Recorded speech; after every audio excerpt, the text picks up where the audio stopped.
ఏమైంది లక్కి? పోయింది. ఏం చేసింది అక్క? పాప పెట్టింది. డాక్టర్లు. నువ్వు డాక్టరా? డాక్టర్. డాక్టర్ ఏం చేస్తారు? తూరిస్తారు. తూరిచ్చి టాబ్లెట్ పెట్టారు. మరి తగ్గిపోయిందా లక్కి అబ్బు మరి? మీ ఇంటికి పంపిస్తాలే. ఇంటికి పంపిస్తాలే. కాబట్టి ఇది పెట్టుకోండి.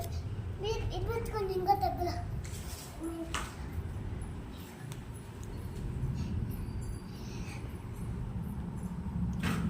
ఇచ్చేనా?